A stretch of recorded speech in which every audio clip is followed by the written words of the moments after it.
Hi everyone, my name is Marilyn. I took the religious name of Mary Magdalene because I felt very close to her. She was a disciple of Jesus and loved him, so I wanted to be like her. My testimony, it's been almost 3 months since I've been writing it, and I've been struggling so bad. The demons would cloak my writing. They would use smoke screens so I couldn't see it on the Mac. But the main problem was me. I couldn't find a decent place in my testimony where I wanted to begin. So I agonized for weeks and months over it until finally I asked Jesus for his help. The first thing he told me was, stop trying to whitewash your life and tell your testimony as you lived it without adding or subtracting anything. So here I go. I was born on Halloween 1956. This year I'll celebrate my 65th birthday. To me, this is an amazing feat, considering that for 61 of those 65 years, I lived a secret, hidden, and double life. I know, it sounds crazy, but it's actually the truth. And I had no idea that this was going on. I had no idea I lived as two people. So I found out this way through Jesus, and he doesn't lie. So he said, he came to me one day in October of 2017. I was 60 and turning 61. I think it was like 2 weeks before my birthday. He walked into the room. He sat down on the floor. I was sitting on my bed, and he sat down on the floor and he said with a smile, "Come sit with me." So I stopped whatever I was doing quickly and sat down beside him as he proceeded to tell me the most horrifying, frightening, and mind-blowing story I had ever heard. But it was about me.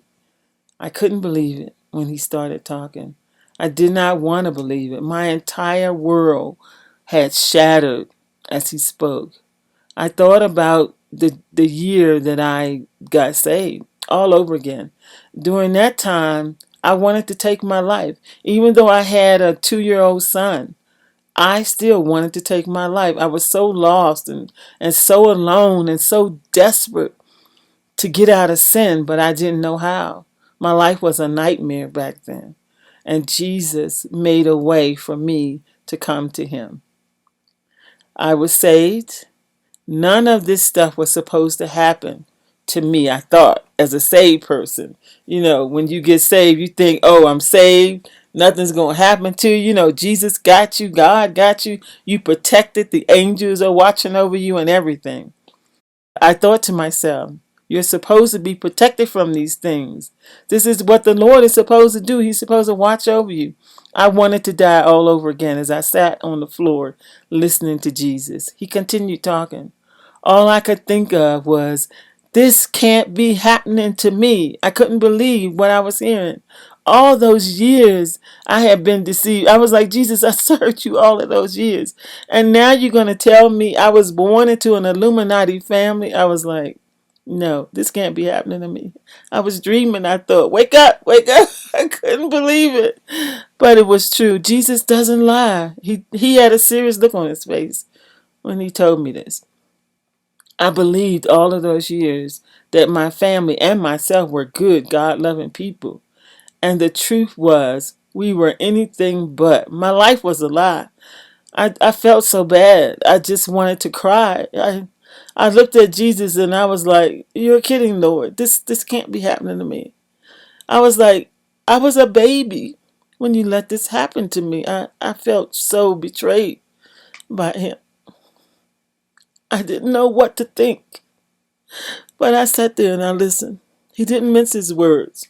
He got right to the point. He looked at me. He said, you were born into two Illuminati families. I remember Mother Claire talking about the Illuminati and how they put families together. And have children and all for the purpose. They put these people together for purposes of creating more Illuminati people so that they can do their evil business. And he said that that's how my family was put together. And as he talked, I began to remember my parents telling me that they were put together by my mother had been put together by her mother and my father's sister. They were best friends. My mother's mother and his oldest sister were best friends, and that's how they got together.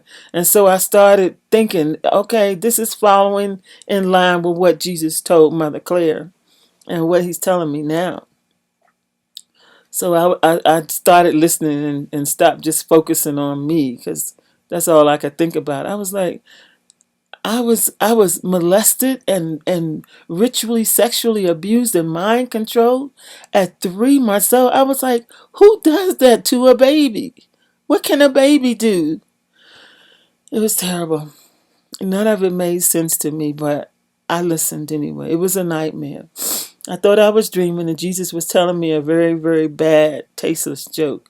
I wanted to run out the room, but where was I going to go? The God of heaven and earth was sitting right there explaining to me that my family, he didn't say this, but I was thinking that my family was a bunch of hypocrites, sinister and evil people for the most part, and they were just pretending to be good. A lot of them were church members, leaders, and ministers. I felt so betrayed by my family. I felt like I was part of them because I grew up in the family. I started questioning, am I evil too, Lord? Am I an Illuminati too? I didn't know. I didn't know. I didn't remember anything. I never heard anybody in my family talk about any of this. And I just felt lost right there. A little girl lost, but yet I was 61 years old. I was more angry with Jesus, I think, than my family about what they had done to me, because I felt like he should have protected me. I was extremely upset.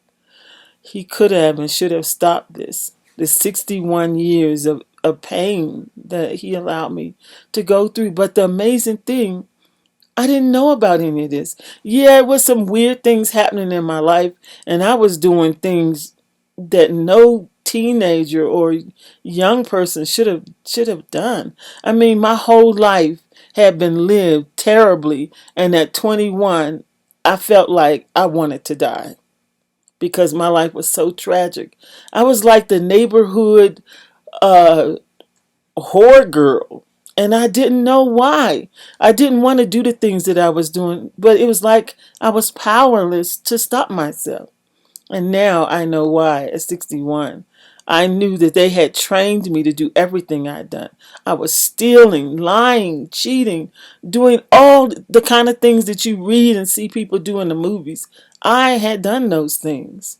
And I felt terrible. And I didn't want to live anymore. I was just like, I'm ready to die. At 21, I was ready to die. And Jesus found me and he stopped me and he saved me. He had taken me out of my neighborhood because it was so bad. And I know friends who've been through similar things, but this was my life. It was supposed to be good.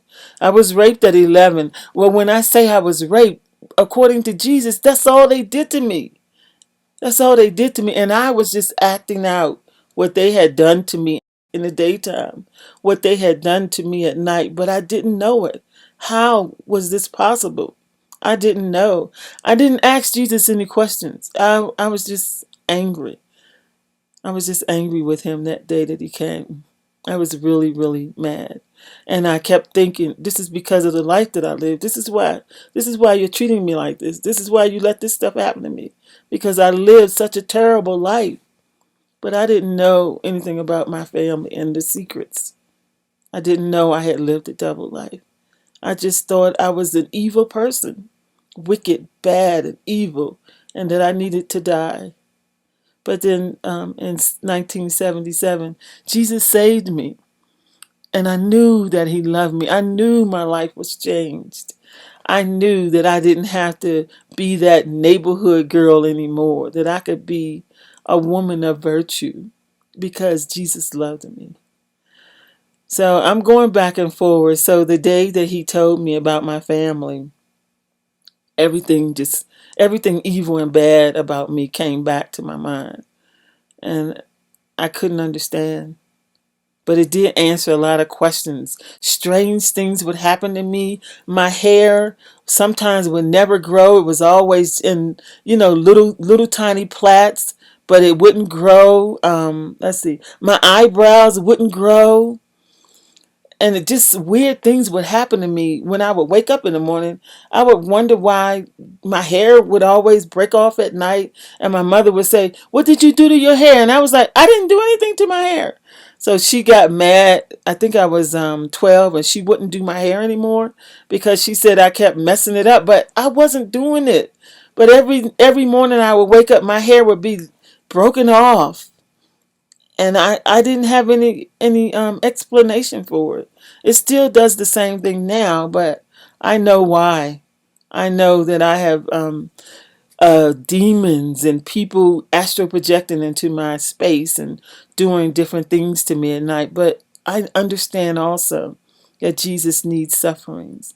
And so he said he takes sufferings and he like spread it out to everybody in the world. So no one person suffers more than anyone else. But he takes the worst part of our suffering and he carries it so that we're able to bear it. And so looking back over my life, I have been able to bear this truth about my family because he has allowed me to. It's a grace that he's given me to be able to live 65 years being tortured and tormented every night and having my mind shattered. The thing about the Illuminati and the Masons too is they do evil. They are an evil group, and they're behind a lot of stuff that's evil stuff that's going on in our world. It took me about 2 years to fully, get my attention back from being angry and upset with Jesus because things were happening to me. I'm telling you, after he told me that, it was like I said, the dam broke, and I couldn't live a normal life anymore because I knew now the things that were happening to me. It was like he came to tell me before I started realizing it on my own that people were doing things to me. So he came to tell me. And after he told me at night, I couldn't sleep. I had to put chairs together to build a cage, yeah, to sleep in. I knew within my heart of hearts that God would never hurt me. I knew that. But he was allowing the suffering for his glory. It seemed inconceivable and ridiculous when Jesus first told me this incredible story. If it was anyone else but Jesus telling me, I would not have believed him. But Jesus doesn't lie. So I knew he was telling me the truth for my own good. The day he came to me, I think it was the 8th of October, and I'll never forget it because it was kind of liberating.